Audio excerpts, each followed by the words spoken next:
Everyone listen.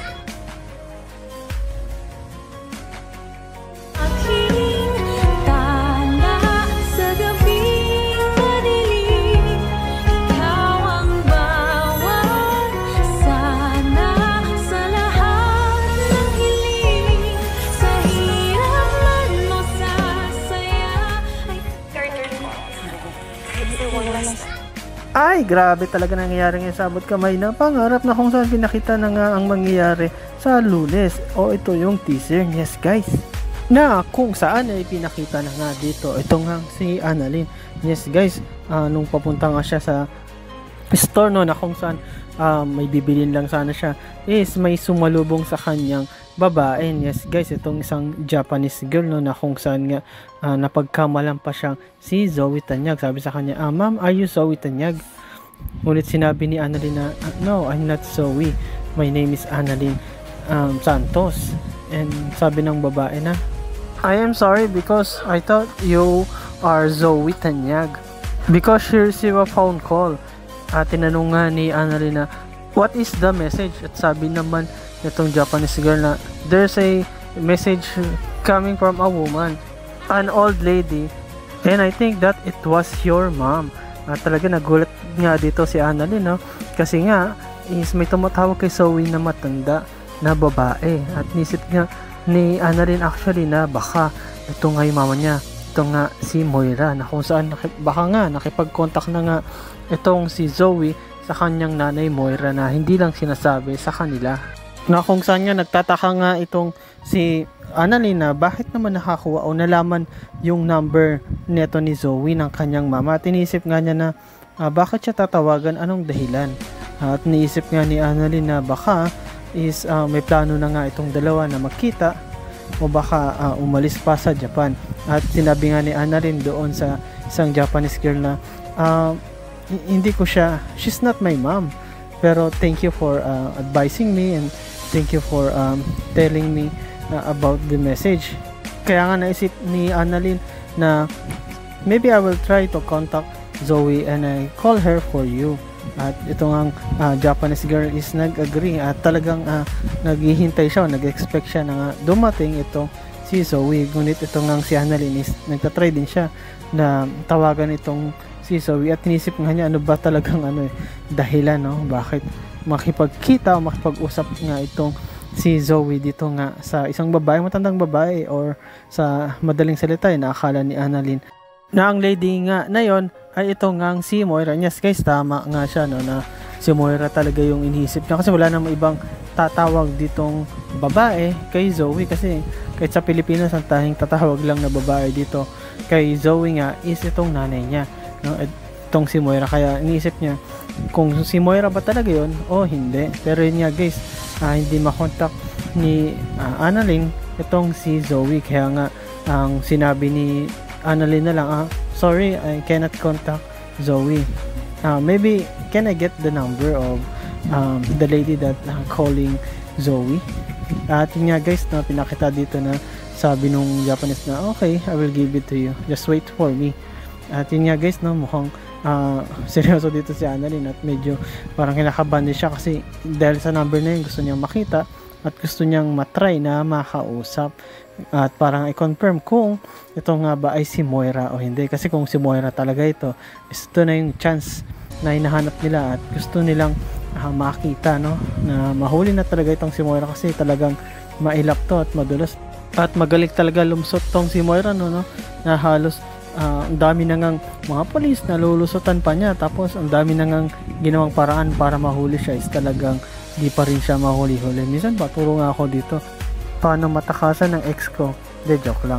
Pero yun nga guys, no, talagang si Annalyn is nag-isip siya kung sino ba talaga yung lady o old lady na ito na binabanggit ng isang Japanese girl dun sa hotel. Pero yun nga guys, dito ay pinakita din na ito ngang si Giselle is may nalaman siya. Yes guys, nalaman nga niya na itong si Carlos is pumunta pala doon kay Dax, at kinausap niya ito, and then nung nalaman niya to, bigla agad talagang tumawag itong ngang si Giselle kay Doc Carlos, at sinabi niya, Doc Carlos, nabalita ako na pinuntahan mo raw yung suspect, anong dahilan? At sinabi naman ni Carlos, bakit, hindi ba pwede hindi ko ba pa siya pwedeng makita?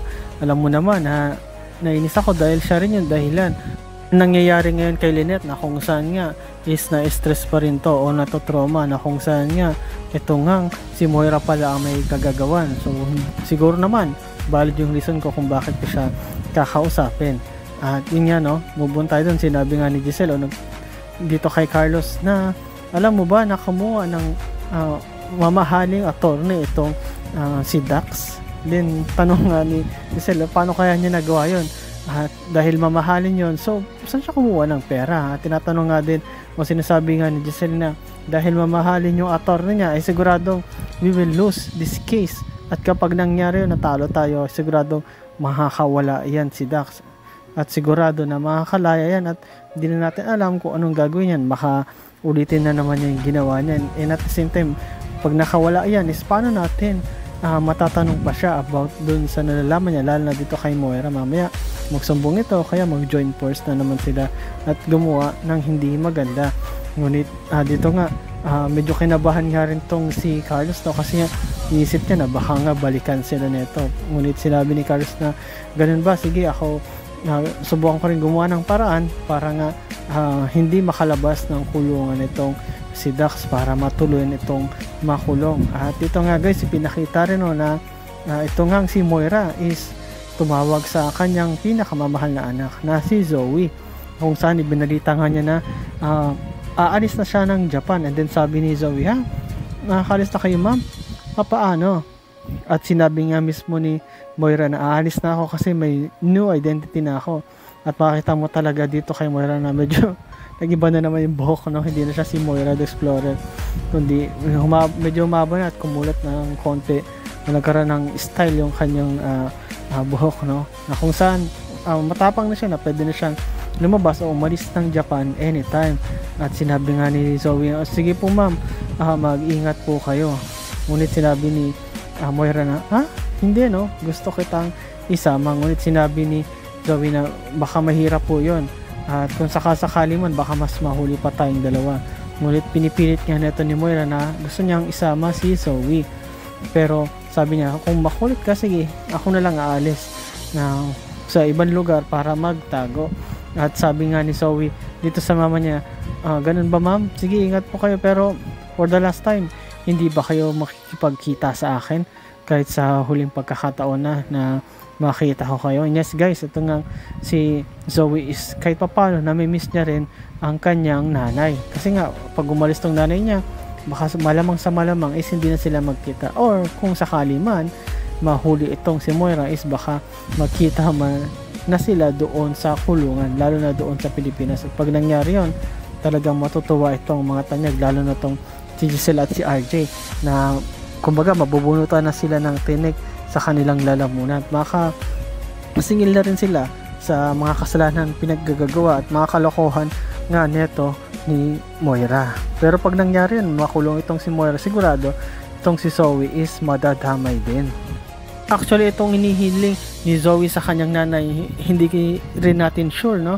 Kung talagang hinihingi niya to para makita niya ang mama niya for the last time, for once and for all, at magpaalam, or kung kagaya nga ng sinabi niya mismo kay Doc Lindon, kasi nahuli siya ni Doc Lindon, nakausap niya yung mama niya at pinangako niya nga kay Doc Lindon na silang dalawa na lang ang huhuli doon nga kay Moira sa mama niya. At sabi ni Doc Lindon, hindi, sabihin ko to sa kanila. Ngunit pinigilan siya ni Zoe, sinabi niya, hindi, wag, delikado pag madami, mas mahalata tayo, maganda tayo na lang ang maghuli sa mama ko, tayong dalawa, ako, Zoe, Doc Lindon at si Moira, para madali natin maulit yung dalawa lang tayo. Huwag mong sasabihin kahit na kanino para mas maging effective ito. At nag-agree naman doon nga si Doc Lindon. Pero ito talaga si Doc Lindon, no, masyadong malihim, marami na itong tinatago, no. Hindi pa niya sabihin man lang kahit kay Annalyn yung mga nalalaman niya kahit noon. Alam naman niya tungkol kay Zoe na hindi totoong anak mismo nito, o hindi siya totoong tanyag, no, pero sinisikreto pa rin ito ni Lindon. Hindi ko alam kung anong dahilan o bakit. At ito na naman, nako, mukhang delikado, no, kasi baka mapahamak pa itong si Lindon. Pwedeng ang gawin ni Zoe na imbis na matrap o mahuli itong nga si Moira, is ang gawin nila is itong si Lindon is gawan nila ng masama. Ang worst, mapatay pa nila for the sake na makatakas lang itong si Moira. So abangan natin yan lalo na sa Lunes. So tuluyan na bang makatakas itong si Moira o baka may chance pa rin na mahuli ito at matrap ni Lindon at ni Zoe. At ito namang si Giselle, ano kayang gagawin niya para hindi makatakas itong si Dax? Ito naman sa panonood niyo sa aking channel, sa inyo pag-like, pag-comment at pag-share. At yun lang guys, ingat kayo palagi. Bye bye.